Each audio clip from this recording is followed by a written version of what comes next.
Hello guys, ఈరోజు అయితే crop curry అయితే ట్రై చేశాను అనమాట. నేను నైట్ ఇది మార్నింగ్ అప్లోడ్ చేస్తున్నాను. కావేరీ కర్రీ పాయింట్కి అయితే వచ్చాను అనమాట. ఇక్కడ అన్ని డిఫరెంట్గా ఉన్నాయి, అన్ని తినేసాను ఆల్మోస్ట్. క్రాప్స్ కర్రీ మీకు ఎప్పుడు చూపించలేదు కదా, అందుకే ఫస్ట్ టైం ట్రై చేద్దామని తీసుకోబోతున్నాను. దీని కాస్ట్ వచ్చేసి 90 రూపీస్ అనమాట. అది కామన్ బ్యాక్ సైడ్లో ఉంటుంది.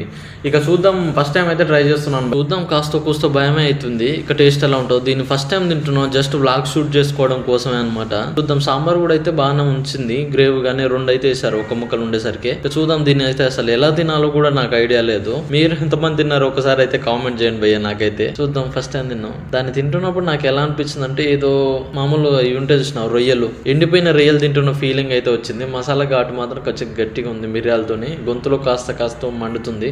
టేస్ట్ పర్లేదు, బాగానే ఉంది. కానీ ఇంకోసారి కాకుండా ఫిష్ అయితే తీసుకుంటే బెటర్ అనిపించింది నాకైతే. దాన్ని ఎలా తినాలో తెలియక మొత్తం నవ్వులైతే అక్కడ పక్కన అయితే వేసాను భయ్య. చూస్తున్నారు కదా దాన్ని మొత్తం ఎలా ఉన్నాను. గ్రేవ్తో అయితే బాగానే ఉంది, పర్లేదు. ఒకసారి అయితే ట్రై చేయొచ్చు, కానీ మీ వ్లాగ్ షూట్ కోసం కదా తీసింది, పర్లేదు మంచిగా ఉంది. కాకపోతే నాకు కోసం మండుతుంది. Thank you so much guys. Next వీడియోలో మళ్ళీ కలుద్దాం. మీరు మాత్రం ఒకసారి సబ్స్క్రైబ్ చేసి లైక్ చేసుకోండి.